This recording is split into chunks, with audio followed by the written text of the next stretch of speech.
नमस्कार साथियों, कैसे हैं आप लोग। हम उम्मीद करते हैं अभी तक जितने भी हमारे सेक्शंस रहे हैं, चाहे वो इंडियन ज्योग्राफी से रिलेटेड हों, है ना, और फिर वर्ल्ड ज्योग्राफी का फर्स्ट पार्ट अभी तक आप देख पा रहे होंगे, अच्छे से उसको समझ पा रहे होंगे, अभी तक कोई दिक्कत नहीं आ रही होगी। राइट। अभी तक हम लोगों ने वर्ल्ड ज्योग्राफी वाले पोर्शन में, विश्व के भूगोल में, कौन कौन से पोर्शन को कर लिया था। तो हमने ब्रॉड डिविजन्स देख लिया। राइट। क्रस्ट देख लिया था, प्लेट टेक्टोनिक्स हमने कवर कर लिया था, इसी से प्लेट बाउंड्रीज कैसे बनते हैं उनसे रिलेटेड फिर इंटरेक्शंस को हमने कवर कर लिया था। राइट। और उसके बाद हम लोग आए थे फर्स्ट ऑफ ऑल एशिया की तरफ, है ना। फिर इसी से रिलेटेड हमने सारे मेजर जो है कंट्रीज को देखते हुए फिर हम लोग पहुंचे थे अफ्रीका में। राइट। और अफ्रीका के बाद जो थर्ड बिगेस्ट कॉन्टिनेंट हमारा आता है, दैट इज नॉर्थ अमेरिका, हमारा कवर हो गया था। आज हम लोग शुरू कर रहे हैं साउथ अमेरिका से। ठीक है। अब यहां से बहुत इंपॉर्टेंट रहेगा कुछ कुछ चीजों को समझना। पहली बात, देखिए, जब भी हम लोग जो है ना साउथ अफ्रीका के बारे में बात करेंगे तो कुछ मेजर सेक्शंस को ध्यान देते हैं। पहला कौन सा सेक्शन रहेगा हमारे लिए, तो ये रहेगा एंडीज माउंटेन रेंज। राइट। आपको नॉर्थ अमेरिका में मिला था रॉकीज, यहां पे एंडीज माउंटेन रेंज पूरा का पूरा इसके वेस्ट कोस्ट से ऊपर से लेकर नीचे तक आता हुआ। ठीक है। यहां पे there is amazon basin. Right. तो यहां पे आपको amazon बेसिन देखने के लिए मिल गया, यहां पे आपको एंडीज माउंटेन रेंज देखने के लिए मिल गया। अब जैसे हम लोगों ने इससे पहले बात किया था प्रेरीज, किसके केस में, नॉर्थ अमेरिका में, वैसे ही यहाँ पे पाम्पास मिलता है। राइट। फिर प्लेटू रीजन में ब्राजीलियन हाईलैंड्स यहाँ पे आपको देखने के लिए मिलता है। ऐसे ही आपने याद होगा कि जब आपने अफ्रीका का किया था तो वहाँ पे इथियोपियन हाईलैंड्स आपको इसी तरह से ईस्टर्न साइड में देखने के लिए मिला था, है ना। उसी तरह से यहाँ पे आपको ब्राजीलियन हाईलैंड्स देखने के लिए मिलता है। वाटर बॉडीज में देखें तो ऊपर में कैरिबियन सी है। राइट। इस साइड में आपको पैसिफिक ओशन, इस साइड में एटलांटिक ओशन देखने के लिए मिलता है ना। तो पैसिफिक और एटलांटिक ओशन दोनों तरफ आपको देखने के लिए मिल गए, है ना। एंडीज बीच में यहाँ पे अमेजोन बेसिन आपको मिल गया। मेजर अगर इससे रिलेटेड आप अगर कंट्रीज की बात करें तो कौन कौन से कंट्रीज आपको स्पेसिफिकली ध्यान देना होगा, तो यहाँ पे ब्राजील तो बहुत ही इंपॉर्टेंट है। ये इस पूरे के पूरे भूभाग का सबसे बड़ा कंट्री है, आपको देखने के लिए मिलता है, इंडिया से भी बड़ा है। It is the fifth largest country, है ना, इन द वर्ल्ड, है ना। तो ये थोड़ा सा इंपॉर्टेंट होगा इसलिए भी क्योंकि इंडिया से जो ऊपर वाले है विथ रिस्पेक्ट टू एरिया, वो सारा आपको पता होना चाहिए, है ना। वो जो 6 और हैं ऊपर में इंडिया के, है ना, उन सारे में एक ब्राजील भी है, 5वें नंबर पे आता है। ठीक है। Next important is Chile. Right. Chile, Argentina और बोलिविया, ये एक ए बी सी ट्रायंगल बनाते हैं, है ना। जिसको आप किस नाम से भी जानते होंगे, अगर आप थोड़ा बहुत न्यूज़ में देख रहे होंगे तो इसको आप लिथियम ट्रायंगल के नाम से भी जानते हैं। राइट। तो ये आपके लिए थोड़ा इंपॉर्टेंट हो गया। फिर यहाँ पे आता है पेरू, इधर में अर्जेंटीना है। राइट। उरुग्वे, पैराग्वे, इक्वाडोर तो है, बट नेक्स्ट इंपॉर्टेंट है वेनेजुएला, जहाँ पे दुनिया का सबसे ज़्यादा ऑयल रिजर्व्स है। ऑयल प्रोडक्शन नहीं, है ना, ऑयल आपको एक्सपोर्टर नहीं, ऑयल रिजर्व सबसे ज्यादा वेनेजुएला में है, इस साल न्यूज में रहा है, इसलिए भी आपके लिए थोड़ा इंपॉर्टेंट होगा। ठीक है। गायना और सूरीनाम में इंडियन पॉपुलेशन काफी ज्यादा देखने के लिए मिलती है। गायना अभी बहुत तेजी से ग्रो कर रहा है। राइट। लास्ट एक साल में न्यूज में भी रहा है, इसलिए भी इंपॉर्टेंट है। इसके अलावा कोलंबिया आप बीच बीच में नाम सुनते होंगे, अनफॉर्चुनेटली नेगेटिव कारणों से जो है ना, ड्रग्स वगैरह के कंटेक्स्ट में, but Colombia is a very important country, यहाँ पे आपको जो देखने के लिए मिलता है। ठीक है। तो एक बेसिक आइडिया हमें लग गया है। अब हम लोग एक एक करके थोड़ा सा इसके बारे में समझते हैं। ठीक है। तो जब आप इसके बारे में, साउथ अमेरिका के बारे में बात करते हैं, तो यहाँ पे आप क्या देख रहे हैं कि इस जगह से आपको इक्वेटर जाता हुआ देखने के लिए मिल रहा है ना। और यहां से ट्रॉपिक ऑफ कैप्रिकॉर्न जाता हुआ देखने के लिए मिल रहा है। सो दिस इज इक्वेटर, यहां से आपको ट्रॉपिक ऑफ कैप्रिकॉर्न जाता हुआ देखने के लिए मिला। दैट मीन्स क्या हुआ कि मेजॉरिटी सेक्शन जो इस कॉन्टिनेंट का है वो आपको सदर्न हेमिस्फेयर में आता है, बट थोड़ा सा सेक्शन नदर्न हेमिस्फेयर में भी है, इक्वेटर के ऊपर भी आपको देखने के लिए मिल गया, है ना। ये एक बहुत ही इंपॉर्टेंट चीज याद रखना है कि जैसे हम लोग नॉर्थ अमेरिका के केस में देखे थे कि मेजॉरिटी जो है हम लोग कहते हैं कि वो आपको नॉर्दर्न हेमिस्फेयर में, उसी तरह ये मेजॉरिटी सदर्न हेमिस्फेयर में है, बस थोड़ा सा पोर्शन आपको नॉर्दर्न हेमिस्फेयर में भी देखने के लिए मिलता है। अच्छा, अब इक्वेटर पे आपको कौन कौन सी कंट्रीज देखने के लिए मिलेंगी, तो ये अब आपके लिए थोड़ा इंपॉर्टेंट होगा कि अगर इस साइड से इसको आप कवर करिए तो ईस्टर्न साइड से हम लोग अभी तक देख रहे हैं ना, तो ब्राजील, फिर कोलंबिया, फिर इक्वेडोर, ये 3 कंट्रीज आती हैं जो आपको इक्वेटर पे देखने के लिए मिलती है। उसी तरीके से ट्रॉपिक ऑफ कैप्रिकॉर्न में आपको कौन कौन सी कंट्रीज आई? अब अगेन देखिए, आपको आ जाएगा ब्राजील, बट इसके साथ साथ अब यहाँ पे आपको थोड़ा सा ध्यान रखना होगा कि ब्राजील के बाद पैराग्वे है, फिर अर्जेंटीना है, फिर चिले है, राइट? तो चिले तो आपको याद रहेगा बिकॉज ये बहुत लंबी सी ऐसे एकदम जो है ना, चिले नाम से चिली जो है ना, अगर आप हरी मिर्च को कभी देखे होंगे, ऑलमोस्ट उस तरह का इसका शेप ऊपर से लेकर नीचे तक आपको देखने के लिए मिल जाता है, ठीक है? तो यहाँ पे आपको ब्राजील, उसके बाद पैराग्वे, फिर अर्जेंटीना, फिर चिले, इस तरीके से आपको याद रखना होगा कि इक्वेटर पे कौन कौन सी कंट्रीज आ रहे हैं और आपको ट्रॉपिक ऑफ कैप्रिकॉर्न पे कौन से कंट्रीज आ रही है।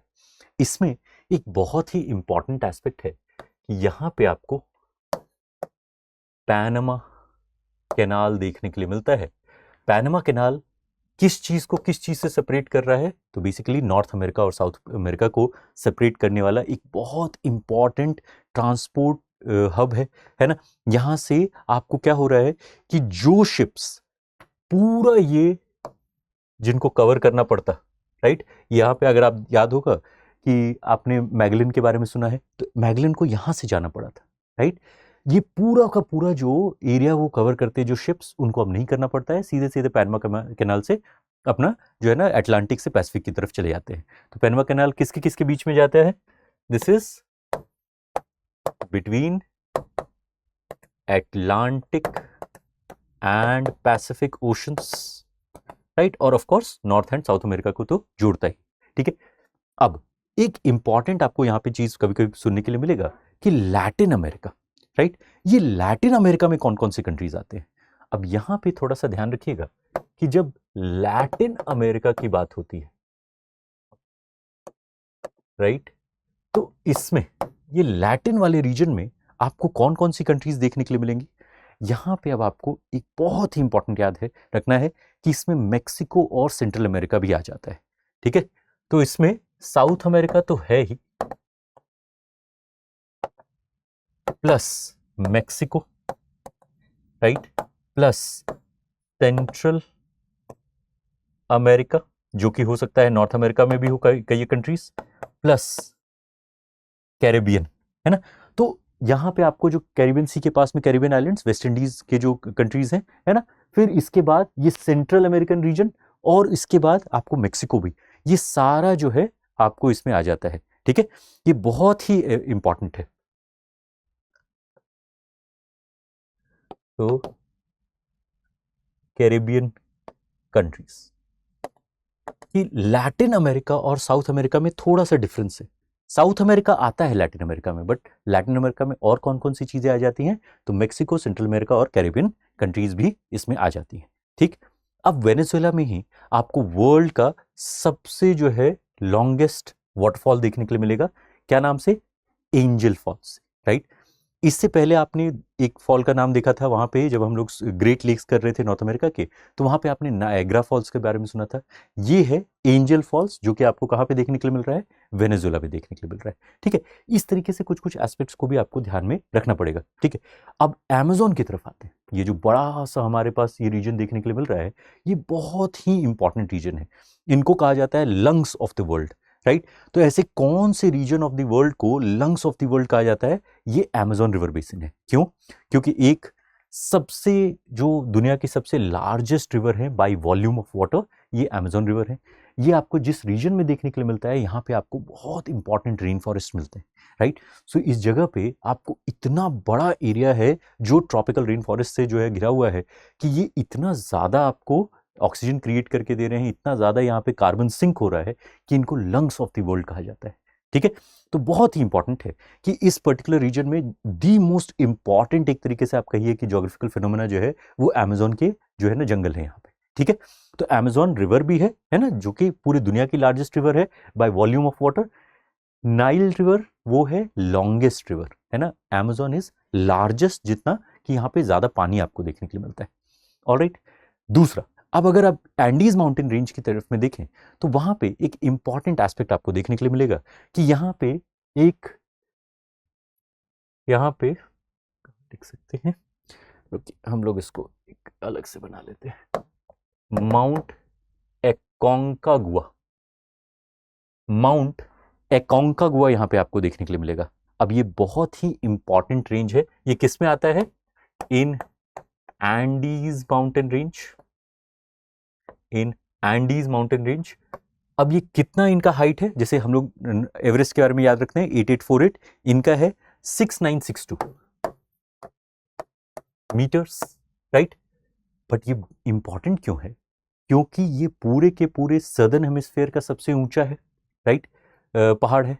उसके बाद ये पूरे के पूरे जो ईस्ट वेस्टर्न हेमिस्फेयर का भी सबसे ऊंचा पहाड़ है, ठीक है।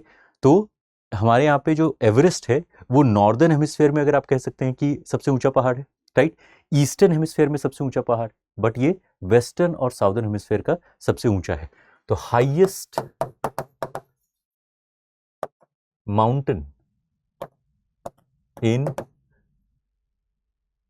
southern and western hemisphere। मतलब क्या हुआ कि ये इक्वेटर के नीचे सबसे ऊंचा पहाड़, राइट, और क्या, तो प्राइम मेरिडियन के वेस्ट में ये सबसे ऊंचा पहाड़, ठीक है। ये थोड़ा इंपॉर्टेंट है, इसको ध्यान रखना है कि कहां पे आपको माउंट अकोंकागुआ मिलता है, राइट, और क्या ये, क्योंकि अब जैसे ना एवरेस्ट पूछना बहुत इजी है कि भाई दुनिया का सबसे ऊंचा पहाड़ कौन सा है, बट ये थोड़ा सा ट्विस्ट कर देता है कि सदर्न हेमिस्फीयर का सबसे ऊंचा पहाड़ कौन सा है, तो ये है माउंट अकोंकागुआ, ठीक है। तो अब हम लोग देख रहे थे इस सेंस में। अब यहाँ पे आप अगर देखें तो इक्वेटर और इसमें ट्रॉपिकल जो ट्रॉपिक ऑफ कैप्रिकॉर्न के बीच में आपको एक बहुत बड़ा पूरा रेंज मिल रहा है, जो कि काफ़ी ज़्यादा यहाँ पे आपको बारिश भी हो रहा है, राइट। तो यहाँ पे इसीलिए रेन फॉरेस्ट बन रहे हैं, है ना, नाम से भी आपको समझ में आ रहा होगा, ठीक है। तो यहाँ पे आपको अमेजोन रेन फॉरेस्ट बन गया। इसके बाद जब आप नीचे आते हैं, है ना, तो वहाँ पे आपको मिल गया क्या, ये पैम्पास के ग्रासलैंड्स। क्या इस रीजन में भी कोई ग्रासलैंड बन रहा है? तो यहीं पे आपको अब थोड़ा इंपॉर्टेंट है याद रखना कि जो ग्रासलैंड्स के केस में, यहाँ पे ग्रासलैंड्स के केस में दो इंपॉर्टेंट नाम है जो आपको बार बार सुनने के लिए मिल सकता है। एक कि जब आप ट्रॉपिकल ग्रासलैंड्स की बात करते हैं तो वो है लैनोस और कैंपोस, जब आप टेम्परेट ग्रासलैंड्स की बात करते हैं तब वो पाम्पास होता है। मीनिंग व्हाट, कि यहाँ पे जब हम लोग बात करेंगे कि ट्रॉपिक ऑफ कैप्रिकॉर्न के नीचे आता है आपको पाम्पास, उसके ऊपर आपको आएगा लानोस और कैंपोस। ये बहुत इंपॉर्टेंट है, इनसे क्वेश्चन आराम से बन सकते हैं कि which are temperate grasslands, which are tropical grasslands, ठीक है। इसके अलावा जो और सब एस्पेक्ट्स हैं कि भाई ये बहुत ही बायोडाइवर्स कंट्री है ना, यहाँ पे बहुत सारे रिवर्स हैं, ये तो बहुत नॉर्मल चीज़ है। बट नेक्स्ट इंपॉर्टेंट आपसे क्वेश्चन पूछा जा सकता है इसी से कि भाई कौन कौन से मेजर रिवर्स हैं। तो अमेजोन बहुत ही प्रोमिनेंट है ना, लैटिन अमेरिका या साउथ अमेरिका के बारे में आप अगर कहीं पे भी पढ़िएगा तो अमेजोन याद रखना ईजी है। उसके अलावा कौन कौन सा, तो यहाँ पे आपको देखने के लिए मिलता है कौन सा, तो अमेजोन हो गया आपके वर्ल्ड्स लार्जेस्ट रिवर, ये आपको मेजरली ब्राजील, बट इसके अलावा भी और कंट्रीज हैं उसके आसपास में। फिर ओरिनको यहाँ पे है ना, ये रिवर आपको मिल जाएगा कोलंबिया और वेनेजुएला में मेजरली।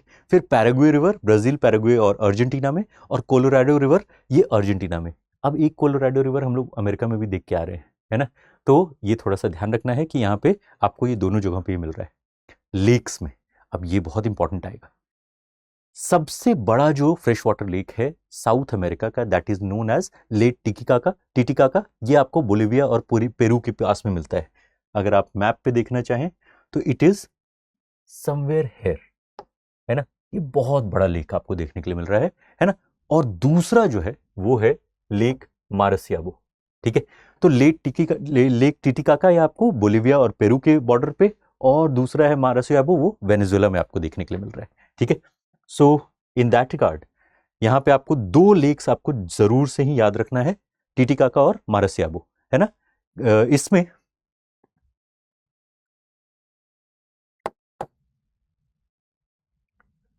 नेक्स्ट इज आपको लेक पेरों है पेरू में, फिर लेक क्विकोचा, थोड़ा सा प्रोनाउंसिएशन बिकॉज ये लैटिन टर्म्स है ना, तो थोड़ा सा ध्यान से।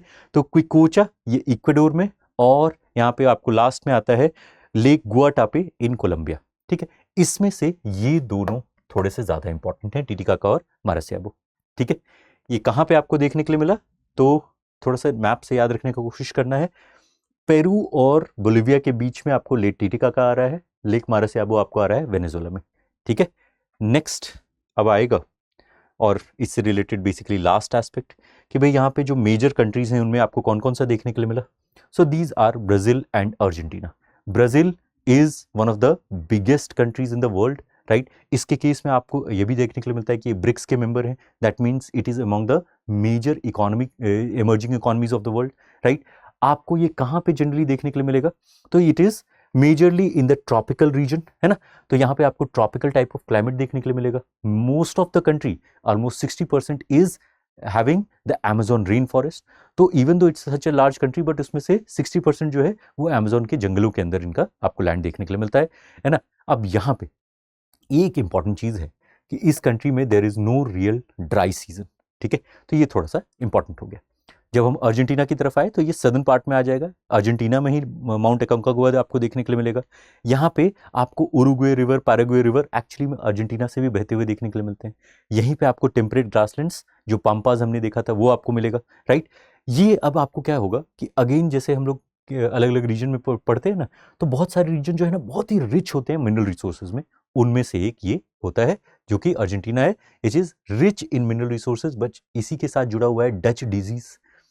तो बहुत सारी ऐसी कंट्रीज हैं जो मिनरल रिच हैं बट उसके बाद भी पुअर है ना। क्यों? क्योंकि मिनरल रिच होने के कारण उनका जो है ना एक्सप्लॉयटेशन ज़्यादा हुआ, उनको जो है वहाँ पे करप्शन आपको ज़्यादा देखने के लिए मिलता है, और उस तरह के अगर स्ट्रक्चर्स नहीं हो, है ना, उस चीज़ को सपोर्ट करने के लिए, तो बहुत जल्दी जो है वहाँ पे आपको गरीबी भी देखने के लिए मिल जाती है। उसमें से अनफॉर्चुनेटली ये कंट्री, ठीक है। So this is about the south American continent. अब हम लोग इससे आगे बढ़ते हैं और यूरोप की तरफ चलते हैं, ठीक है। इसमें अब हम लोग यूरोप की तरफ आइए। अगेन कुछ कुछ बेसिक एस्पेक्ट्स को हम लोग कवर करते हुए आगे बढ़ते हैं। पहली बात तो यूरोप और एशिया से कैसे अलग हो रहा है, तो यहां पे आपको ये देखने के लिए मिलता है यूरल माउंटेन्स, राइट। उसके बाद ये आता है आपको कैस्पियन सी, राइट। फिर यहां पे है कॉकस माउंटेन्स, कॉकस माउंटेन्स। फिर ये आया ब्लैक सी, राइट। और ब्लैक सी के बाद फिर आपका जो है ना यूरोप का पूरा पोर्शन शुरू हो जाता है। क्यों? क्योंकि यहाँ पे आपको दो स्ट्रेट्स मिलते हैं, बॉस्फोरस और डार्डेनेलिस, राइट। तो बॉस्फोरस और डार्डेनेलिस स्ट्रेट के बाद फिर यहाँ पे आपको एजेंसी और ये सब सारा शुरू हो जाता है, ठीक है। तो इसमें मेजर आपको जो है डिविजन्स क्या मिले कि भाई एशिया से, क्योंकि अगर आप देखिएगा तो it is a connected landmass, Eurasia is a single continent, आपको ऐसे फील होगा। बट फिर भी हम लोग यूरोप को अलग से क्यों देखते हैं? बिकॉज ये एक बहुत मेजर आपको डिवीजन देखने के लिए इसमें मिल जाता है, ठीक। इसी में अगर आप यूरोप के केस में देखें तो कुछ बेसिक चीजों से शुरू करते हैं। सो फर्स्ट ऑफ ऑल, इन अ वे अगर आप देखिए तो यूरोप जो है वो ऊपर में आर्कटिक ओशन, इस साइड में एटलांटिक ओशन, और यहां पे मेडिटेरेनियन सी, तीनों मेजर साइड से पानी से घुरा हुआ है। That means it is a peninsula. So कहीं पे भी आपको अगर जो है ना कोई लैंडमार्क जो है तीन साइड से पानी से जुड़ा वो टच कर रहा हो, जैसे कि इंडियन पेनिनसुला के बारे में कहते हैं कि अरेबियन सी, इंडियन ओशन और बे ऑफ बंगाल, राइट। तो उसी तरीके से यहाँ पे आर्कटिक ओशन, एटलांटिक ओशन और मेडिटेरेनियन सी, यहाँ पे तीन मेजर आपको जो है वाटर बॉडीज मिल गए, जिसके कारण इसको कहा जाता है पेनिनसुला ऑफ पेनिनसुलास, राइट। तो which continent is known as peninsula of peninsula? जैसे ही आप ये सुनते हैं सबसे पहले आपके दिमाग में आना चाहिए यूरोप, ठीक है। तो यहाँ पे आपको तीन मेजर एरियाज मिल गए। इसके अलावा और कौन कौन सा है? अब देखिए यहाँ पे आपको अगर देखना हो तो एक बहुत ही इंपॉर्टेंट माउंटेन रेंज है, that is known as Alps, ठीक है। फिर दूसरा अगर आप यहाँ पे देखिए तो ये है नॉर्थ सी। ये पूरा एरिया जो है अभी स्कैंडिनेविया में माना जाता है। इसको हम लोग भी आएंगे जब हम लोग पॉलिटिकल ज्योग्राफी देखेंगे, ठीक है। इसके अलावा इधर तो अटलांटिक हो गया, यहाँ पे आपको मेडिटेरेनियन का रीजन हो गया। अब इसी को थोड़ा सा हम लोग अगर अंदर घुस करके देखें कि इससे रिलेटेड कौन कौन से मेजर आपको यहाँ पे वाटर बॉडीज और कौन कौन से मेजर कंट्रीज उसके साथ साथ में कौन कौन से देखने के लिए मिल जाते हैं, ठीक है। यहाँ पे देखिए तो नीचे में आपको आ रहा है स्पेन और पोर्टुगल। पोर्टुगल से ही वास्को दा गामा निकले थे और वो फिर कैलिकट की तरफ आए थे, ठीक है। तो स्पेन और पोर्टुगल आपको नीचे की साइड आए। यहाँ पे स्पेन के पास में आता है आपको स्ट्रेट ऑफ जिब्राल्टर, ठीक है, जिब्राल्टर, ऑलराइट। अब ये स्ट्रेट ऑफ जिब्राल्टर इसको अफ्रीका से अलग करता है, ठीक है। जैसे हमने कहा कि भाई यहाँ पे यूरल माउंटेन, कैस्पियन सी, राइट, कॉकस माउंटेन और ब्लैक सी आपको अलग कर रहा है इसको एशिया से, उसी तरीके से स्ट्रेट ऑफ जिब्राल्टर इसको अफ्रीका से, नॉर्दर्न अफ्रीका से अलग कर रहा है। ठीक, उसके ऊपर आता है फ्रांस, फिर जर्मनी, फिर यहाँ पे पोलैंड और यहाँ पे यूक्रेन। ठीक है, यूक्रेन अभी न्यूज में है इसलिए भी थोड़ा इंपॉर्टेंट है, याद रखना। ये जो पोर्शन है ये आ जाता है आपको स्कैंडिनेविया, स्कैंडिनेविया, राइट। अब ये स्कैंडिनेविया में कौन कौन सी कंट्रीज आती हैं, ये कभी कभी क्वेश्चन पूछा जा सकता है। तो एक तरफ तो देखिए यहाँ पे आपको 3 कंट्रीज बहुत ही प्रोमिनेंटली दिख रहे हैं, कौन कौन सा, तो Norway, Sweden, Finland, right. Norway, Sweden, Finland आपको आराम से दिख जाता है। अब आपको याद क्या रखना है कि इसमें डेनमार्क भी है, राइट, और इसमें आइसलैंड भी है। तो स्कैंडिनेविया में नॉर्वे, स्वीडन, फिनलैंड, ये 3 तो आपको यहीं पे देखने के लिए मिल गए, प्लस डेनमार्क, इसी का पार्ट है ग्रीनलैंड जो हम लोगों ने लास्ट क्लास में भी बात किया था, और एक और है आइसलैंड, राइट। ये 5 कंट्रीज मिलकर के स्कैंडिनेविया बनाते हैं। ठीक है, अब दूसरा तरफ आइए कि हम लोगों ने ये तो देख लिया कि अच्छा चलिए यहाँ पे मेडिटेरेनियन सी है, इसी में अब 2 हैं, एड्रियाटिक सी और एजियन सी। यहाँ पे बहुत कंफ्यूजन होता है। ठीक है, इसमें ध्यान रखना है कि इटली और बाल्कन पेनिनसुला के बीच में, बाल्कन रीजन के बीच में आपको एड्रियाटिक सी मिलता है, और ग्रीस और टर्की के बीच में आपको कौन सा मिल रहा है, एजियन सी मिल रहा है। ठीक है, तो ऐसे आपको ध्यान में रखना होगा, क्यों, क्योंकि एड्रियाटिक, आयोनियन और एजियन बगल बगल में है और उसमें कंफ्यूजन खूब होता है। एड्रियाटिक हो गया इटली और बाल्कन्स के बीच में, है ना। अगर आप आयोनियन की तरफ जाइए तो वो इटली और ग्रीस के बीच में हो गया, और एजियन हो गया ग्रीस और टर्की के बीच में। इसमें आप क्या कर सकते हैं, अगर हम आपको एक सजेशन दें तो इसमें आप एक ऐसा फ्लो चार्ट बना लीजिए कि यहाँ पे इटली, ठीक है, उसके बीच में यहाँ पे आप डालिए बाल्कन्स। तो इस जगह पे आपको कौन सा रीजन मिलेगा, so you will find Adriatic sea, है ना, इस जगह पे। सो दिस इज एड्रियाटिक सी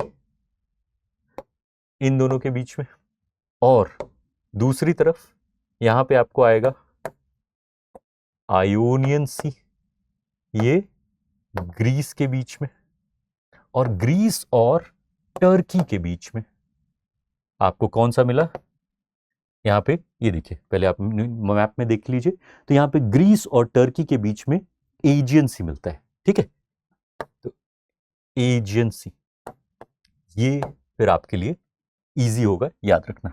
ठीक है, सो इटली से आयोनियन सी, फिर ग्रीस आप जाते हैं, फिर आप एजियन सी जाते हैं, फिर आप टर्की के पास पहुंचते हैं। ठीक है, तो स्कैंडिनेवियन कंट्रीज कौन कौन से हैं, नीचे का आपको जो है ना एक फ्लो कि भाई ईस्ट से वेस्ट, वेस्ट से ईस्ट आपको आराम से मिल गया। ठीक है, अब आप इधर आइए, यहां पे आपको एक देखने के लिए मिल रहा है यूनाइटेड किंगडम, यूनाइटेड किंगडम। इसके बारे में आपको क्या याद रखना है कि पहली बात, यूनाइटेड किंगडम में 3 कंट्रीज आ जाते हैं जो ब्रिटिश आइलैंड्स का पार्ट है। ठीक है, तो ब्रिटिश और यूनाइटेड किंगडम और इंग्लैंड के बीच में डिफरेंस क्या है, तो यहां पे पहला आएगा ब्रिटिश। ठीक है, और ब्रिटिश में आपको आता है स्कॉटलैंड, फिर वेल्स, फिर इंग्लैंड, राइट। तो यहां पे आपको जो है, यहां पे वेल्स है, यहां पे स्कॉटलैंड है, यहां पे इंग्लैंड है। ठीक है, हम लोग जब क्रिकेट खेलते हैं तो इंग्लैंड के साथ खेलते हैं, राइट। बट जब हमारे यहाँ से जो कोई से फॉर एग्जांपल अगर यहाँ से हाई कमिश्नर जाते हैं तो वो high commissioner to United Kingdom जाते हैं, उसमें ये ब्रिटिश प्लस जब नॉर्दर्न आयरलैंड हो जाता है तब ये बनता है यूनाइटेड किंगडम। ठीक है ना, तो ये यूनाइटेड किंगडम और इसमें जो है थोड़ा आपको डिफरेंस ध्यान रखना है। ठीक है, तो इस तरह के कुछ कुछ एस्पेक्ट्स में आपको ध्यान रखना होगा, थोड़ा पॉलिटिकल, थोड़ा सा फिजिकल। अब इससे बेसिक एस्पेक्ट्स देख लेते हैं कि क्या क्या है। तो देखिए, it is called the peninsula of peninsulas, right. यहाँ पे हम लोग कह रहे हैं कि it is called the peninsula of peninsula, क्योंकि यहाँ तीनों साइड में पानी है। कौन कौन सा, तो आर्कटिक, अटलांटिक, मेडिटेरेनियन, उसके अलावा ईस्ट में तो वो जो है लैंड से ही कनेक्टेड है। ठीक है, इसमें स्कैंडिनेवियन कंट्रीज हम लोगों ने देख लिया। आइबेरियन पेनिनसुला आपको कहां पे मिलेगा, तो स्पेन और पोर्टुगल के केस में। यूनाइटेड किंगडम भी हमने देख लिया है। ठीक है, नेक्स्ट अब इसमें जैसे ही आप इसका साइज और उसके बारे में जाएंगे तो हम लोग देखते हैं कि भाई यहाँ पे आपको इंडिया से 3 गुना साइज आपको देखने के लिए मिल रहा है ना। तो it is 3 times the size of India, but थोड़ा सा चाइना से थोड़ा सा कम है, ठीक है। तो अभी भी अगर आप ये देखिएगा तो जो आपको उसमें अगर यूरोप अगर कोई एक सिंगल कंट्री भी होता है ना, ऑल्दो उसमें रशिया का भी पार्ट है तो वो थोड़ा सा जो है वो काम नहीं करेगा, बट अगर ऐसे देखें तो रशिया, उसके बाद कनाडा, फिर यूएस, फिर चाइना, उसके बाद ही यूरोप आ पाता है, ठीक है। सो यूरोप में आपको it's is 3 times the size of India, है ना। प्राइम मेरिडियन यहाँ पे कहाँ कहाँ से पास होता है, तो यूके, फ्रांस और स्पेन से पास होता है। अब ये वाला थोड़ा सा इंपॉर्टेंट है तो इसको हम लोग देख लेते हैं। तो यहाँ पे आपको ये देखिए, दिस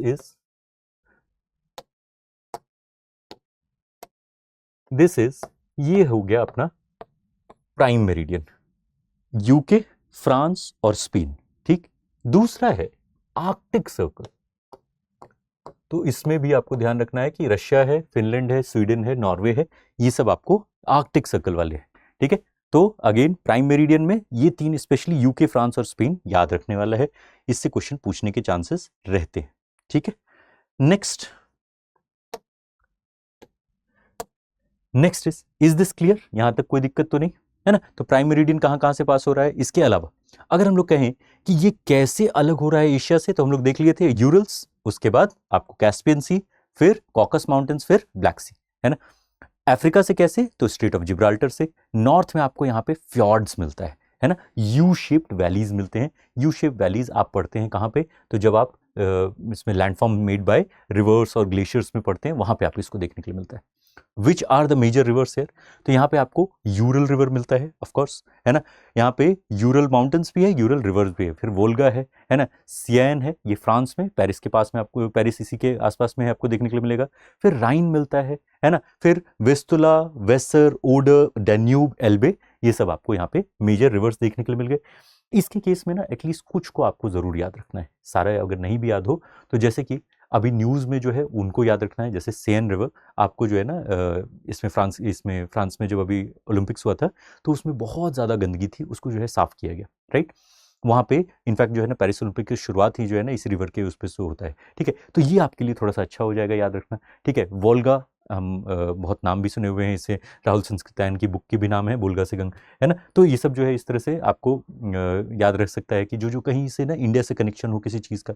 राइन रिवर के आसपास में बहुत सारी इंडस्ट्रीज आपको मिलते हैं, है ना, जर्मनी के, राइट। तो इस तरीके से आप उसको कनेक्शन कर सकते हैं। डैन्यूब अभी आपको यूक्रेन के पास में आपको मिलता है, राइट, उससे इसका कनेक्शन याद रख सकते हैं, है ना। इसमें ही अगर आप देखिएगा तो यहाँ पे जो टेम्परेट ग्रासलैंड्स हैं, जैसे हमने अभी पढ़ा था वहाँ पे पाम्पास के केस में, वैसे ही यहाँ पे स्टेपीज है ना। तो यहाँ पे जो टेम्परेट ग्रासलैंड्स हैं उनका नाम है स्टेपीज। ये आपको किस रीजन में है, तो ये आपको यूक्रेन वाले रीजन में है। वही इसको bread basket of the world भी बोला जाता है। इसीलिए जब जब आप उसके बारे में न्यूज़ पढ़ रहे होंगे तो वहाँ से जो वीट का जो एक्सपोर्ट है उसको लेकर के काफ़ी ज़्यादा नेगोशिएशंस आपको बीच बीच में देखने के लिए मिलता होगा, सुनने के लिए मिलता होगा, राइट। नीचे आइए मेडिटेरेनियन के पास में, तो वहाँ पे हॉर्टिकल्चर रिलेटेड एक्टिविटीज़ काफ़ी होते हैं, है ना। इसके बाद इटली में आपको राइस कल्टीवेशन मिल जाता है, और इसके अलावा जो सार और रूर रीजन है ना, वो आपको बेसिकली ये सेंट्रल यूरोप वाले रीजन है, वहाँ पे कोल प्रोडक्शन ज़्यादा होता है, ठीक है। So these are some of the major aspects regarding Europe. अब इसमें कुछ इंपॉर्टेंट कंट्रीज हैं, ठीक है, उनके बारे में एटलीस्ट थोड़ा थोड़ा जरूर जानकारी होना चाहिए। तो जैसे जर्मनी, इनके केस में क्या है कि it is the largest country in Europe, ठीक है। इसमें अगर कुछ इंपॉर्टेंट चीज़ों को ध्यान दिया जाए तो इसमें बहुत सारे अलग अलग तरह के लैंडस्केप मिल जाते हैं, बट इसमें आपको राइन रिवर है, डैन्यूब रिवर है और एल्बे रिवर है, ये आपको इंपॉर्टेंट है, राइट। इससे क्वेश्चन भी आ सकता है कि राइन के आसपास में किस कंट्री के इंडस्ट्रियल रीजन्स जो है सिचुएटेड है, तो इसमें आपको याद रखना होगा कि इट इज जर्मनी, जो वहां पे बहुत इंपॉर्टेंट तरीके से उसमें देखने के लिए मिलता है। क्लाइमेट वगैरह टेम्परेट। फ्रांस आइए, second largest country in Europe, यहाँ पे अब आपको लॉयर एंड सियन रिवर है, सियन आपको याद रखना है ना। क्यों, क्योंकि पेरिस ओलंपिक्स के कंटेक्स्ट में ये न्यूज में रहा है, ठीक। इसमें आपको देखने के लिए मिलेगा कि यहाँ पे अलग अलग तरह का आपको जो इसमें वेजिटेशन भी मिल जाता है, अलग अलग तरह के क्लाइमेट भी मिल जाते हैं, अलग अलग तरह का टेरेन मिल जाता है। कैसे कि अगर आप नॉर्थ और वेस्ट में देखिए तो आपको फ्लैट प्लेन्स मिल जाता है, ठीक है। साउथ और ईस्ट की तरफ आपको माउंटेनियस रीजन मिल जाता है, एल्प्स वाला रीजन, ठीक है। तो बहुत डाइवर्स क्लाइमेट है ना। और अगर आप एज ए कंट्री देखें तो यहाँ पे आपको कोल, आयरन ओर, बॉक्साइट, जिंक और यूरेनियम वगैरह अच्छी मात्रा में मिल जाते हैं, राइट। नेक्स्ट अब आइए यूनाइटेड किंगडम की तरफ, ठीक है। तो अब ये कैसे अलग है इससे, तो अगर आप बीच में देखते होंगे तो वहाँ पे आपको इंग्लिश चैनल आपने नाम सुना होगा, लोग कभी कभी ना तैर करके भी उसको जो है ना पार करते हैं, राइट। बट ये इतना छोटा नहीं है, it is consider to be very important and very मतलब जो है ना बड़ी बड़ी अचीवमेंट मानी जाती है अगर आप इंग्लिश चैनल तैर करके पार करते हैं, ठीक है, इसीलिए वो न्यूज़ में आता है, राइट। तो it is separated from mainland Europe by English channel. यहाँ पे आपको कौन कौन से रिवर्स देखने के लिए मिलते हैं, तो अगर और सारी इसमें जो है ना अगर आप एक याद रख पाए तो इट वुड बी कौन सा याद है, it is the river Thames, जहां पे आपको लंदन देखने के लिए मिलता है ना। तो रिवर थेम्स एटलीस्ट आपको याद रखना चाहिए। इसी में आपको क्या देखने को मिलेगा कि ऊपर में स्कॉटलैंड है, एक साइड में वेल्स है, इसके साथ जब नॉर्दर्न आयरलैंड मिल जाता है तो इट बिकम्स कौन सा, यूनाइटेड किंगडम। ऐसे यहाँ पे अलग अलग ये चारों कंट्रीज आपको मिलते हैं, ठीक है। ऑफ कोर्स प्राइम मेरिडियन यहीं से जा रहा है, क्यों, क्योंकि ग्रीनविच इसी का पार्ट है, राइट। नेक्स्ट अब आइए Russia. Russia is the world's largest country. अब इसका मेजॉरिटी पार्ट एशिया में होता है, बट इनका कैपिटल जो है और इनका ओरिएंटेशन भी बहुत हद तक यूरोप के साथ ही है ना, तो इसीलिए हम लोग इसको यूरोप में देख रहे हैं। It is a transcontinental country, है ना, कि भाई ईस्टर्न यूरोप से लेकर के आपको कहां तक मिलता है, तो अलास्का तक जा रहा है, बेरिंग स्ट्रेट याद करिए, है ना, तो वहां तक इसको जो है एक्सपेंस देखने के लिए मिल रहा है। अब ये बहुत ही इंटरेस्टिंग कंट्री है इस सेंस में भी कि इनका मेजॉरिटी पॉपुलेशन रह रहा है यूरोप में, बट इनका मेजॉरिटी लैंड जो है वो एशिया में है, इसीलिए ट्रांस इसमें जो है कॉन्टिनेंटल कंट्री, इसी के नाम से यहाँ पे आपको यहाँ पे रेलवेज भी मिल रहा है, trans Siberian railways, which is the longest railway line in the world.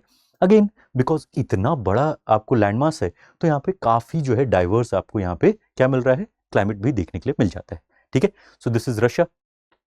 Italy और स्पेन को देख लेते हैं, तो यहाँ पे इटली के केस में आपको कहाँ पे मिलेगा, तो ये मेडिटेरेनियन के आपको सबसे जो है ना सेंट्रल लोकेशन पे आपको इटली मिलता है, ठीक है ना। इसीलिए यहाँ से आपको जब देखते हैं कि रोमन साम्राज्य जो फैलता है तो उसमें मेडिटेरेनियन का रोल बहुत बड़ा रहता है, ठीक है। तो it is located at the centre of the Mediterranean sea, ठीक।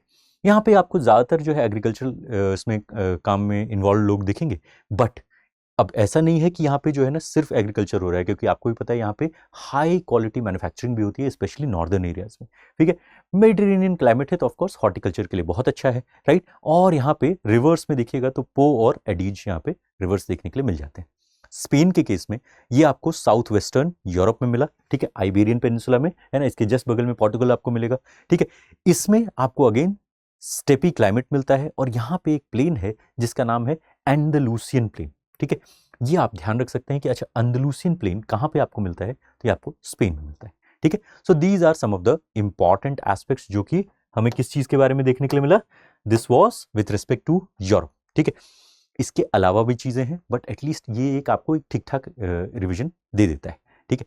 अब यहाँ पे दो छोटे छोटे हैं हमारे, कौन कौन से, तो एक आएगा हमारा ओशियानिया। अब कई एक जगहों पे ऑस्ट्रेलिया लिखा आएगा, कई एक जगहों पे ओशियानिया, दोनों ही सही है, इसमें कोई दिक्कत वाली बात नहीं है ना। ओशियानिया क्यों हम लोग कहते हैं, बिकॉज ऑस्ट्रेलिया है, न्यूजीलैंड है, बट इसके अलावा और भी बहुत छोटे छोटे यहाँ पे कंट्रीज हैं, है ना, तो उनको मिला करके हमने यहाँ क्या कहा कि भाई दिस इज ओशियानिया, राइट। अगर इसको हम यहाँ पे लिख दें तो ओशियानिया आपको कई एक जगहों पे देखने के लिए मिल जाएगा, that is talking about this particular region itself, right.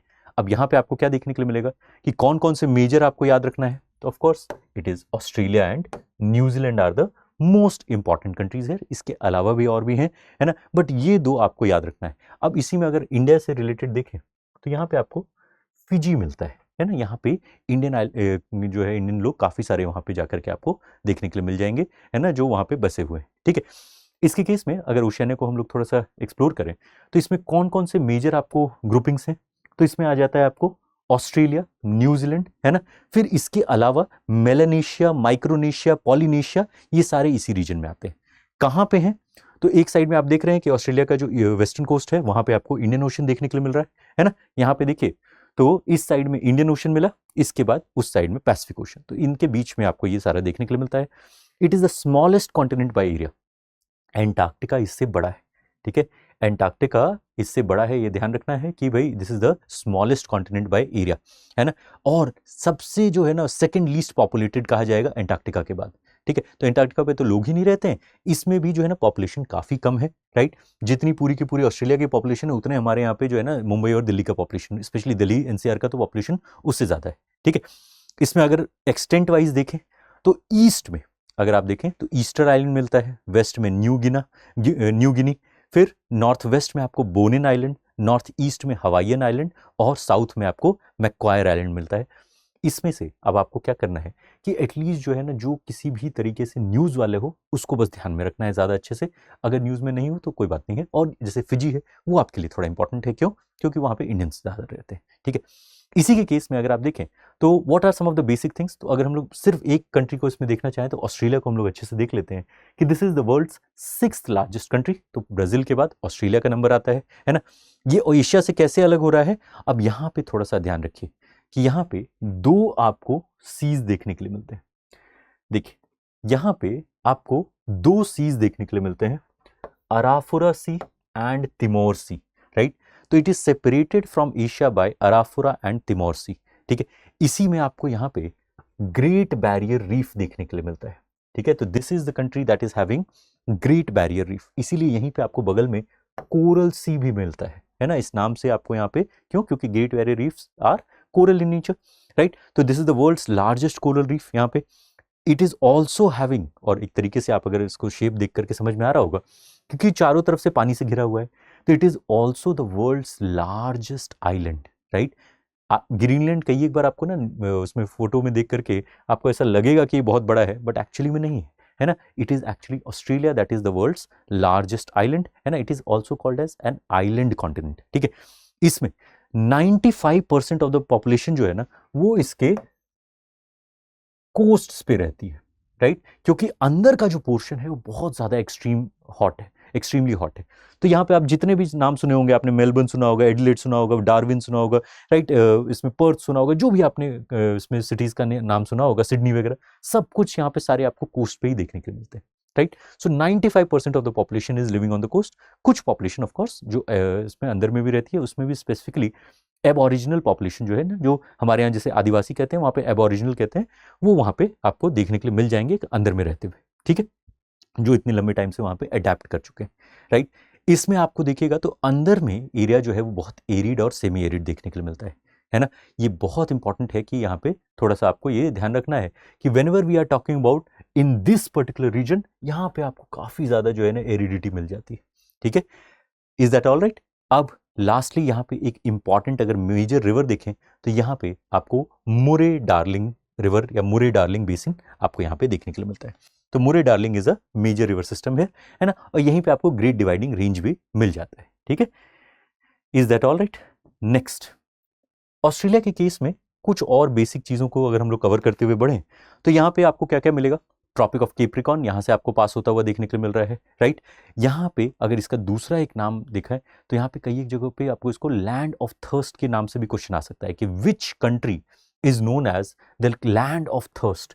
क्यों? क्योंकि एक पूरा का पूरा जो आपको कोस्ट अगर आप छोड़ दीजिए तो सारा का सारा जो एरिया है वो एरिड और सेमी एरिड आपको मिलता है ना। इस कारण से लैंड ऑफ थर्स्ट।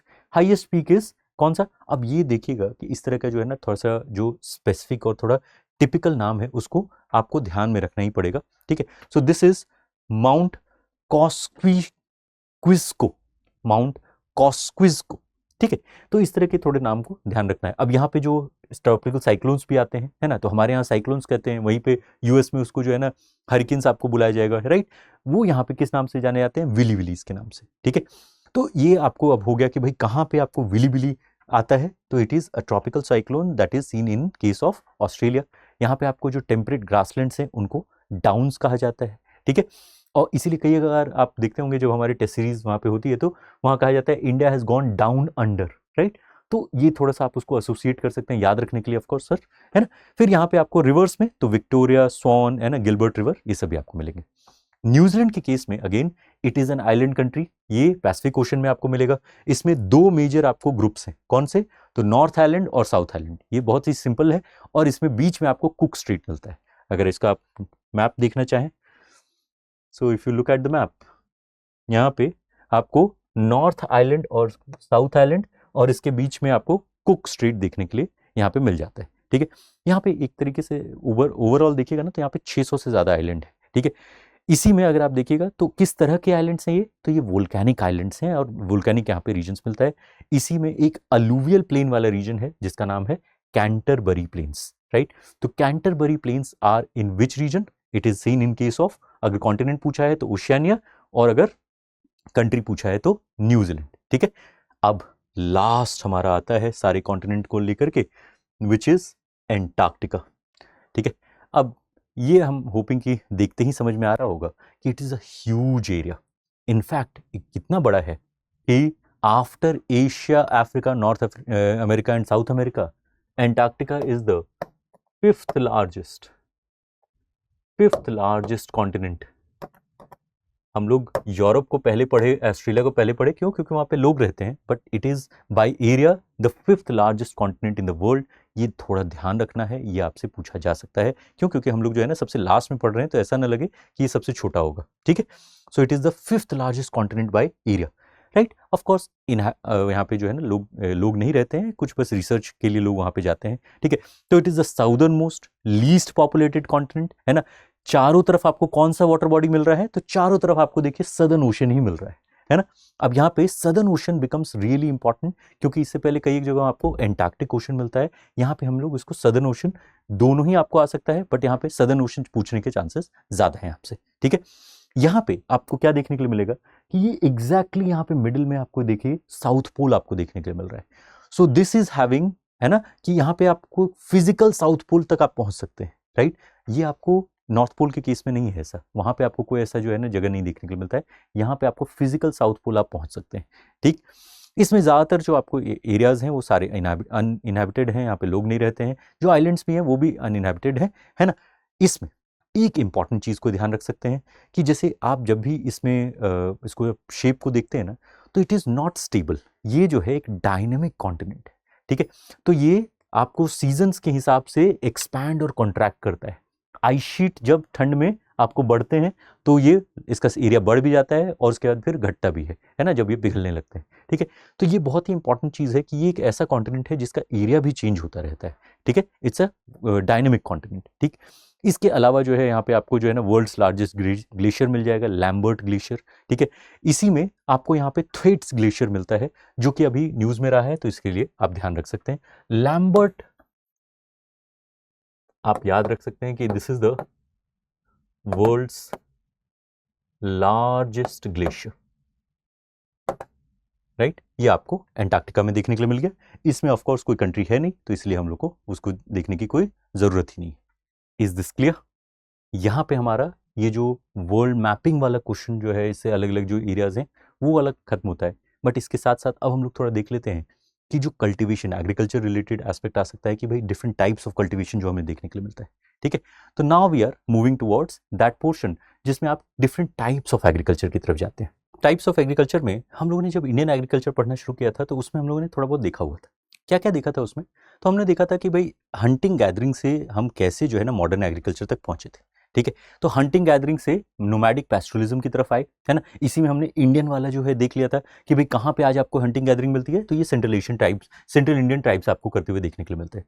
फिर कहाँ पे आपको नोमैडिक पैस्टोरलिज्म मिलता है, तो ये बकरवाल्स और गुर्जर्स के केस में मिलता है। ठीक है, इससे आप आगे आइए तो फिर हम लोग करते हैं primitive subsistence agriculture, shifting agriculture. ये वाले रीजन्स पे हमने देखे हुए थे।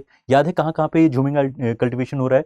तो इफ यू रिमेंबर इंडिया वाले सेक्शन में हमने देखा था कि भाई नोमैडिक हर्डिंग कौन कौन से ग्रुप्स कर रहे हैं, है ना, और शिफ्टिंग कल्टीवेशन कहाँ पे आपको देखने के लिए मिल जाता है। तो इसी में जैसे झूम कल्टीवेशन है, दीपा है, पोड़ू है, राइट, ये सब जो है ना, वेवर हो गया, दहिया हो गया, ये सब हम लोग देख चुके हैं कि शिफ्टिंग कल्टीवेशन इंडिया में आपको कहाँ होता है। ठीक, नोमैडिक हर्डिंग हो चुका है। अब प्रिमिटिव से हम इंटेंसिव की तरफ आते हैं, तो उसी में हमने देखा था कि भाई देयर वाज वेट पैडी, है ना, एंड नॉन पैडी। तो wet paddy and non paddy का बीच का डिफरेंशिएशन। उसके बाद वाला जो सेक्शन है वो अब थोड़ा सा इंपॉर्टेंट होगा, दैट इज कि किन रीजन्स में आपको कमर्शियल लाइवस्टॉक रियरिंग होती है ना, किन रीजन्स में आपको मॉडर्न एग्रीकल्चर प्रैक्टिसेस के इंपॉर्टेंट रीजन्स आपको देखने के लिए मिलते हैं। ठीक है, तो इसको हम लोग थोड़ा सा ही अपना जो है ना एक बेसिक इंट्रोडक्शन की तरह इसको देखते हुए आगे बढ़ेंगे। इसके केस में आपको क्या मिलेगा? तो first of all intensive subsistence agriculture में आपको क्या देखने के लिए मिल रहा है? इंडिया में हमने देखा था कि अराउंड द किस रीजन में, तो कोस्ट में, ईस्टर्न और वेस्टर्न कोस्टल प्लेन्स में, और फिर इंडो गैंगेटिक प्लेन्स में आपको पैडी हो रहा है। इसके अलावा जो है आपको मेजरली वीट वाले रीजन्स आपको मिल जाते हैं। ठीक, अब इसी को जब आप डिवाइड करके देखते हैं तो इसमें आपने एक प्रॉपरली डिवीजन भी देखा था कि कहाँ पे डोमिनेशन ऑफ राइस है, कहाँ पे आपको कौन से वीट का डोमिनेशन देखने को मिल रहा है, कहाँ पे जो मैनुअल लेबर ज़्यादा है, कहाँ पे मैकेनाइजेशन आपको ज़्यादा मिल रहा है, ये सब हम लोग कवर किए हुए हैं। ठीक, कमर्शियल लाइवस्टॉक रियरिंग में क्या हो रहा है ऐसा? अब ये थोड़ा इंपॉर्टेंट है कि यहाँ पे जब आप कमर्शियल लाइफ स्टॉक रियरिंग करते हैं, ये स्पेसिफिकली उन रीजन्स के बारे में बात हो रही है जहाँ पे आपको रैंचेस वगैरह मिलेंगे, ठीक है। तो ऐसे सिस्टम में ना आपको कैपिटल इन्वेस्टमेंट काफ़ी लगता है, ठीक है। ऐसे सिस्टम में आपको कैपिटल इन्वेस्टमेंट काफ़ी लगता है, और ऐसे रीजन्स में आपको क्या मिलेगा कि यहाँ पे आपको काफ़ी स्पेशलाइज्ड एक्टिविटी है ना, और वहाँ पे लोग भी जो है ना स्पेशलाइज स्किल्स के साथ आ रहे हैं, ठीक है। ऑल राइट, सो इसके केस में जैसे हम लोगों ने इससे पहले देखा कि जो एरिया है कौन सा, तो नोमैडिक हर्डिंग का, है ना। अब हंटिंग गैदरिंग बहुत ही कम जगहों पे बच गया है, राइट। बट नोमैडिक हर्डिंग में अगर आप देखते हैं जो स्पेसिफिकली जो कुछ रीजन्स हैं, तो इसमें आपको जो इंडिया में अगर हम लोग ये सब देख लिए थे, ठीक है, शिफ्टिंग कल्टीवेशन में या प्रिमिटिव सबसिस्टेंस एग्रीकल्चर में आपको कुछ पर्टिकुलर रीजन्स में ही अभी भी देखने के लिए मिलेगा, ठीक है। तो ये आपको ऐसे रीजन्स होंगे जो से फॉर एग्जाम्पल माउंटेनियस टेरेन होंगे, right.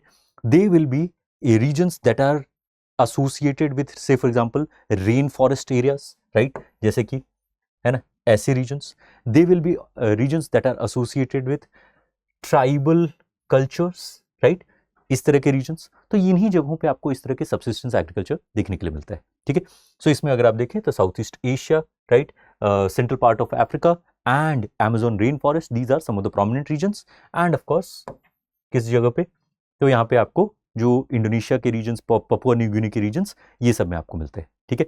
Next important aspect would be कि भाई इंटेंसिव सब्सिस्टेंस एग्रीकल्चर इंडिया के केस में तो हमने देख लिया, वर्ल्ड के केस में आपको कहाँ पे मिल रहा है। तो जब भी आप इन दोनों को डिवीजन करके जो हम लोगों ने पढ़ा था, इसमें अगर आप देखें तो देयर आर पर्टिकुलर रीजन्स, ये जो डार्कर रीजन्स हैं, दे आर एसोसिएटेड विथ कौन सा, तो मेजरली हमारे जो है ना कौन इसमें पैडी डोमिनेंट वाले में, और उसके बाद जो लाइटर शेड है they are associated with other crop dominant.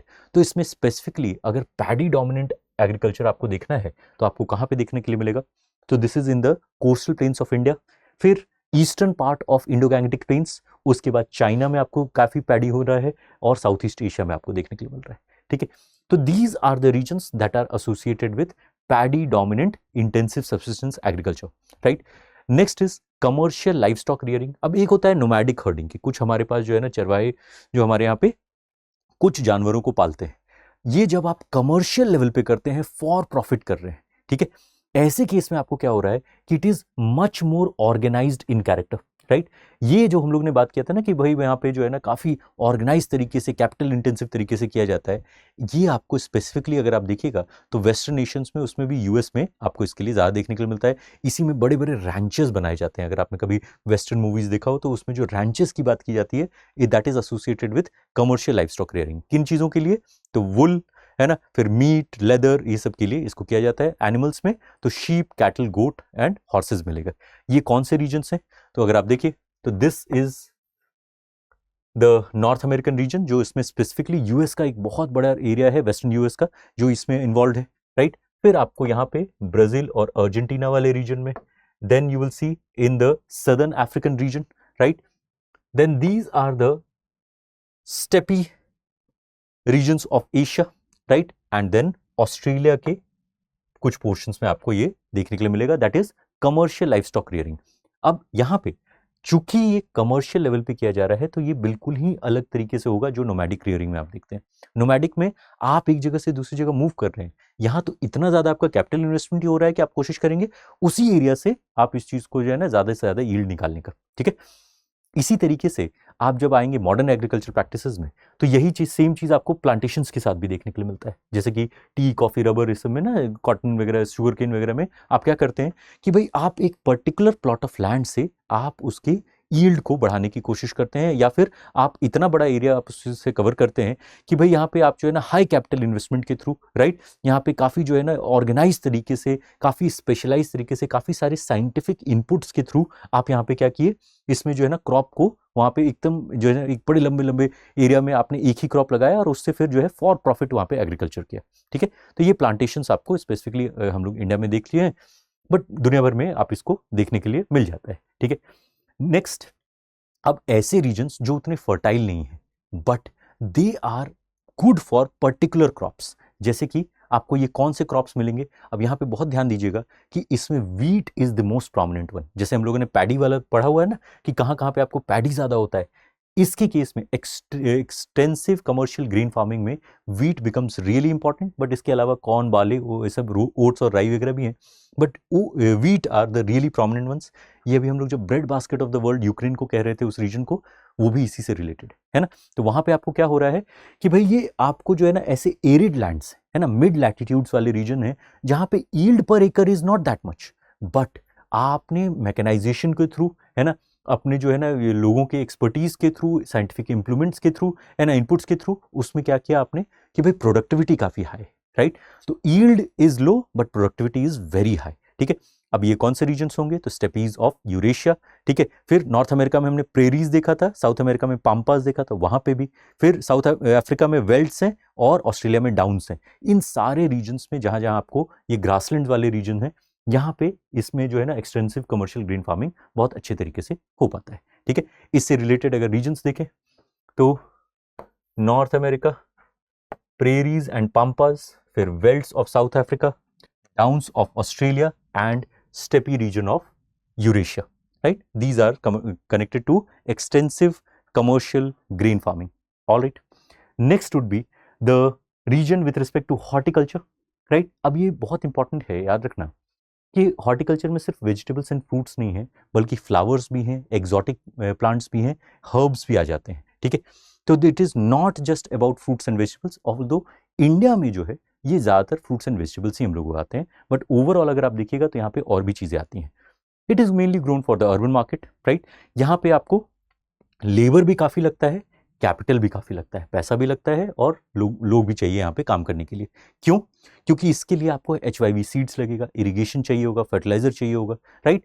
इसमें बहुत बड़े इसमें जो है आप इसमें एरिया में भी काम कर सकते हैं, बट स्मॉलर एरियाज में भी काम कर सकते हैं। तो हॉर्टिकल्चर का एक बहुत बड़ा बेनिफिट ये भी है, इंडिया के कंटेक्स्ट में भी हमने देखा कि अगर आपके पास फ्रैगमेंटेशन ऑफ लैंड भी हुआ पड़ा है, फिर भी आप छोटे एरिया में भी इसमें आप काफ़ी सारी चीज़ें उगा पाते हैं, राइट। हाँ, ये ज़रूर है कि इंफ्रास्ट्रक्चर अच्छा चाहिए, ट्रांसपोर्टेशन अच्छा चाहिए, ताकि जैसे ही आपको जो है ना ये निकले तो ये बहुत ही जल्दी खराब हो जाते हैं, पेरिशेबल आइटम्स होते हैं, फ्रूट्स वेजिटेबल्स वगैरह ना, फ्लावर्स वगैरह, तो आपको तुरंत से तुरंत ये मार्केट तक पहुँच पाए, ठीक है। So this is with respect to horticulture. अब देखते हैं मिक्स्ड फार्मिंग में। अब यहाँ मिक्स्ड फार्मिंग में बहुत ही सिंपल सा चीज़ कर रहे हैं आप। क्या आप करते हैं यहाँ पे कि भाई आप क्रॉप भी उगा रहे हैं, क्रॉप कल्टीवेशन भी कर रहे हैं, और एनिमल हस्बेंड्री भी साथ में कर रहे हैं। यही बेसिकली है क्या कि भाई यहाँ पे आपको जो है ना दोनों एक दूसरे को कॉम्प्लीमेंट कर रहे होते हैं, ठीक है। हाँ, अगेन यहाँ पे पैसा काफ़ी लगेगा, तो यहाँ पे जो है ना बहुत ही अच्छा खासा कैपिटल इंटेंसिव यहाँ पे आपको एग्रीकल्चर मिलता है, ठीक है। बहुत ही स्किल्ड लोग ही कर पाते हैं, स्पेशलाइज्ड यहाँ पे आपको लेबर चाहिए, ठीक है। और एनिमल्स भी पर्टिकुलर तरह के ही आपको उगाते हुए देखने के लिए मिलेंगे। तो यहाँ पे जैसे कैटल, पोल्ट्री एंड शीप होगा, राइट। और दूसरी तरफ जब आप क्रॉप्स की बात करिएगा तो इसमें आपको व्हीट, ओट्स, मिलेट्स एंड आपको मेज वगैरह जैसे इसमें देखने को मिल जाएंगे। कौन से रीजन्स हैं जो मिक्स्ड फार्मिंग के साथ जुड़े हुए हैं, तो दीज आर द रीजन्स। कहाँ पे, तो देखिए आप अगर नॉर्थ अमेरिका में जाएं तो ये eastern part of north America, right. उसके बाद अगर आप नीचे की तरफ जाएं तो यहाँ पे आपको जो है ना again eastern parts of south America में मिलेगा।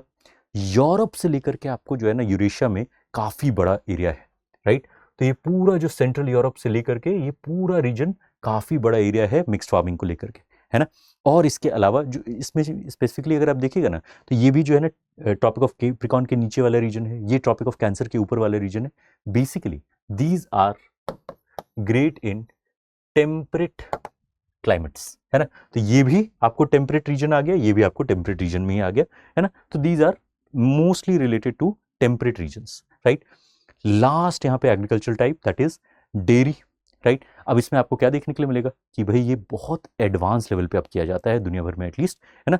तो इसमें बहुत हाईली कैपिटल इंटेंसिव है, बहुत ही ज़्यादा जो है ना साइंटिफिक इनपुट्स के थ्रू इसको करने की कोशिश की जाती है, राइट। यहाँ पे आपको एनिमल शेड, स्टोरेज, फीडिंग, है ना, मिल्चिंग, इन सब के लिए अलग अलग आपको ये इसमें जो है ना मशीन्स देखने के लिए मिल जाते हैं, राइट। इससे रिलेटेड अगर आप देखिएगा तो ब्रीडिंग से रिलेटेड, यहाँ पे इनके वेटनरी हेल्थ से रिलेटेड बहुत ही स्पेशलाइज्ड यहाँ आपको काम देखने के लिए मिलेगा, राइट। यहाँ पे अगर इसका प्रोसेसिंग कर पाएँ तो उससे बहुत हायर रिटर्न्स भी मिलते हैं।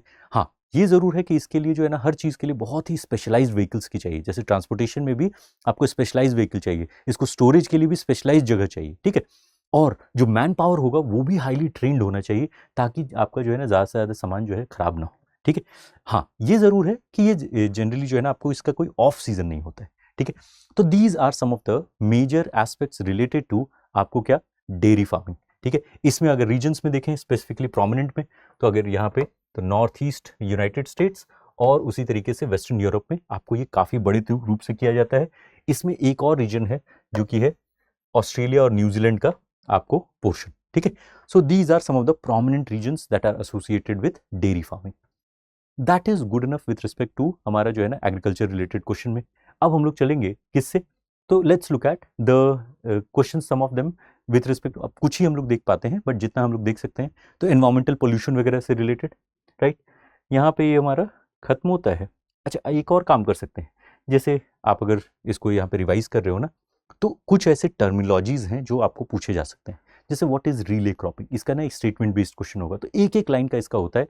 तो इस तरह के टेरेस फार्मिंग में, तो यहाँ पे आप अगर देखे भी होंगे कि पहाड़ को काट काट करके ऐसे जो है ना यहाँ पे फिर कल्टीवेशन किया जाता है। ठीक है, तो टेरेस फार्मिंग क्या होता है, क्रॉपिंग इंटेंसिटी क्या होता है, ऑर्गेनिक फार्मिंग किस तरीके से अलग है, वहां पे क्या चीज यूज नहीं कर रहे हैं, क्या वहां पे फर्टिलाइजर यूज नहीं कर रहे हैं या फिर किस तरह का पर्टिकुलर फर्टिलाइजर यूज कर रहे हैं। ठीक है, सब्सिस्टेंस और कमर्शियल के बीच में क्या डिफरेंस है, कि यह यहाँ पे अपने जीवन यापन के लिए यूज हो रहा है, अपने खान पान के लिए यूज हो रहा है, ये फॉर प्रॉफिट यूज हो रहा है। ठीक है, कोऑपरेटिव और कलेक्टिव फार्मिंग के बीच में क्या डिफरेंस है, कि कोऑपरेटिव में आप वॉलंटरली उस कोऑपरेटिव को ज्वाइन कर रहे हैं, है ना।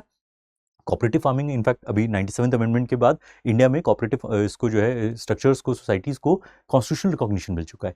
तो दूसरी तरफ कलेक्टिव फार्मिंग कैसे अलग हुआ, कलेक्टिव में जो यूएसएसआर और इसमें चाइना के केस में वहां पे स्टेट के थ्रू इसको किया जा रहा था। ठीक है, तो ये सब आपको डिफरेंसेस थोड़ा सा पता होना चाहिए। क्रॉप रोटेशन क्या होता है, फैलो क्या होता है ना, ये सब कुछ बेसिक एस्पेक्ट्स हैं, बट आई एम होपिंग कि इसको भी आप थोड़ा सा देख लीजिएगा।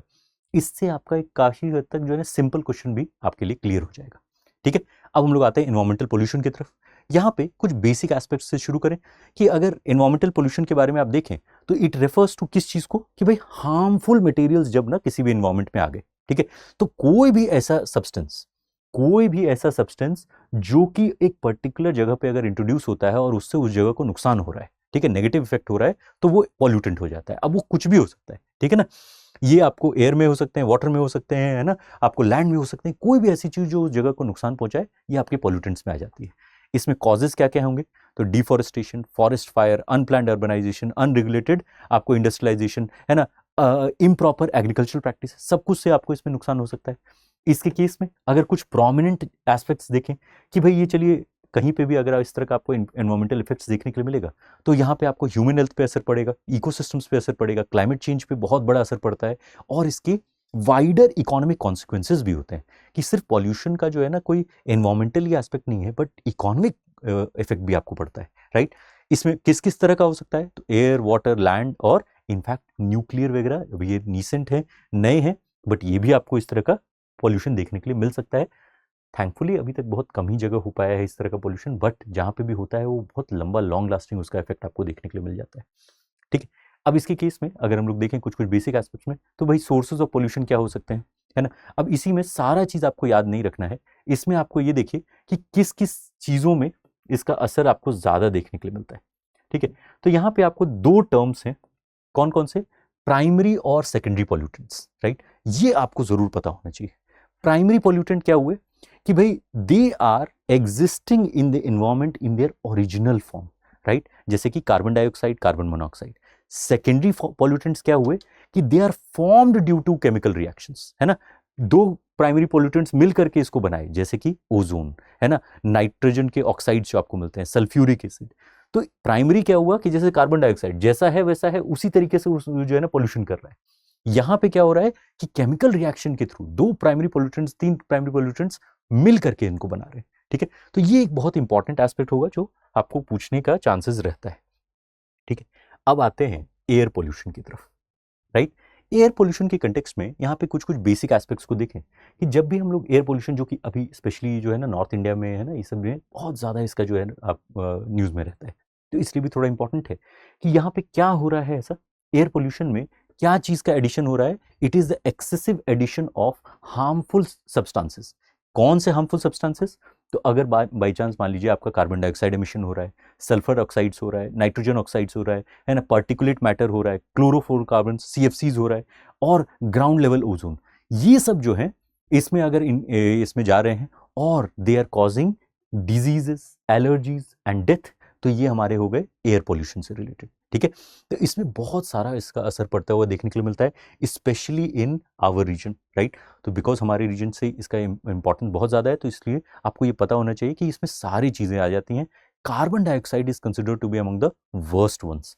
इसका रीजन देखते हैं कहाँ पे।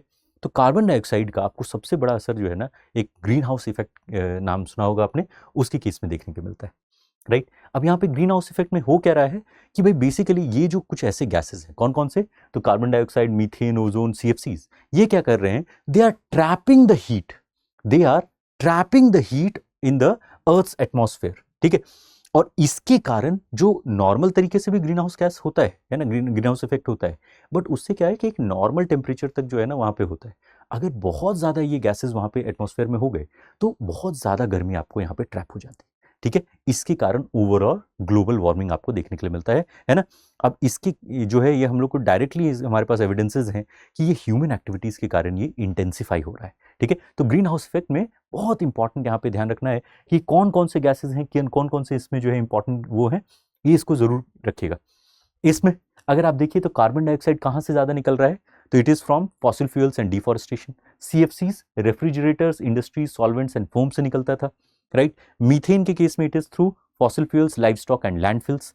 ये लाइव स्टॉक क्या होता है, कैटल। तो वहाँ पे ये अब थोड़ा इंपॉर्टेंट है ना, कि भाई आपके जो जो मिल्चिंग एनिमल्स हैं वो भी जो है ये प्रोड्यूस करते हैं। ठीक है ना, तो इसलिए थोड़ा सा ध्यान रखना है।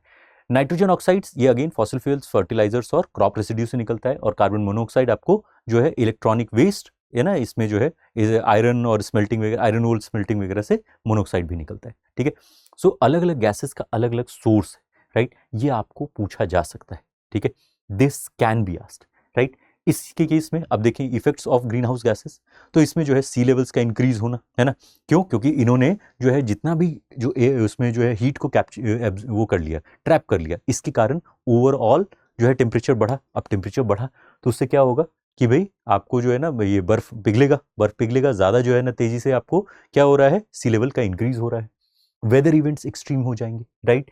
एसिडिफिकेशन बढ़ेगा ओशन में, है ना, यहाँ पे बायोडाइवर्सिटी लॉस होगा। अब चूंकि बहुत मिलियंस ऑफ ईयर्स लगता है किसी भी स्पीशीज को एडजस्ट होने में, राइट। अचानक से अगर ये सारी चीज़ें होने लगी तो काफ़ी सारे हमारे स्पीशीज का लॉस हो जाएगा, फिर हेल्थ रिस्क भी आपको देखने के लिए मिल सकता है। इसको लेकर के ग्लोबल एफर्ट्स में सबसे जो रिसेंट में अगर आप देखें तो पेरिस क्लाइमेट एग्रीमेंट है ना, बट इसके अलावा रिन्यूएबल एनर्जी ट्रांजिशन को लेकर के एफर्ट्स चल रहा है ना, एनर्जी एफिशिएंट अप्लायंसेस लेकर के एफर्ट्स चल रहा है, राइट। कार्बन कैप्चर प्रोजेक्ट्स के ऊपर काम हो रहा है और carbon pricing and emission trading को लेकर के भी यहाँ पे काम देखने के लिए आपको मिलता है। इसमें Paris agreement is really important, तो थोड़ा उसको ध्यान रखिएगा। ठीक है, इसमें अगर आप देखें कि जो नेक्स्ट एस्पेक्ट है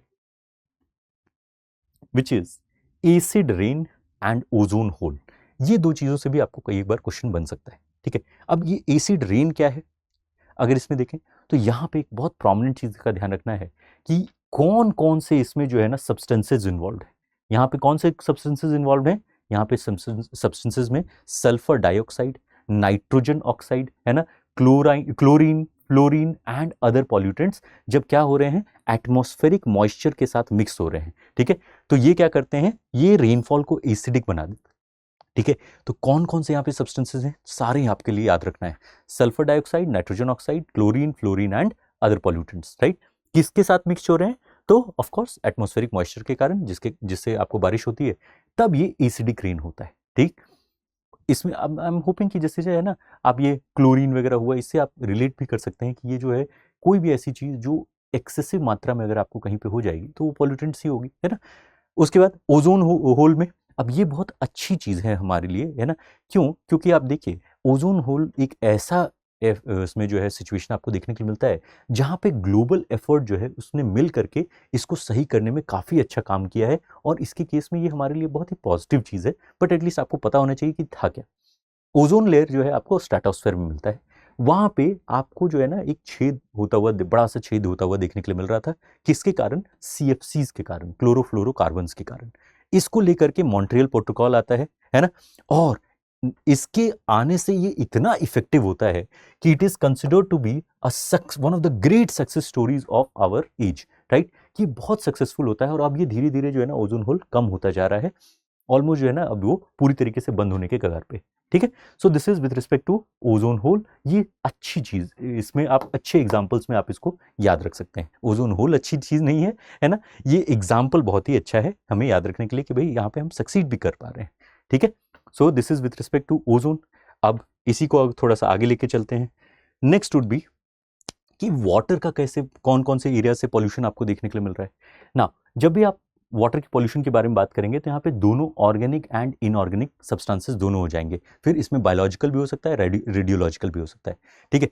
नेचुरल में आपको हो सकता है कि सॉइल इरोजन के कारण हो, लीचिंग ऑफ मिनरल्स के कारण हो, है ना, ऑर्गेनिक मैटर के डिके के कारण हो, राइट। इसी में आपको दोनों सरफेस वाटर जैसे कि रिवर्स लेक्स वगैरह, उनका भी पॉल्यूशन हो सकता है, ग्राउंड वाटर का भी पॉल्यूशन हो सकता है, ठीक है। तो वाटर पॉल्यूशन में भी ये सारे आपको ध्यान रखना होगा कि भाई चाहे वो रिवर लेक्स की बात हो रही हो, चाहे वो नीचे के अंदर जो है ना जमीन के अंदर वाली वाटर के बारे में बात हो रही है, दोनों हो सकते हैं।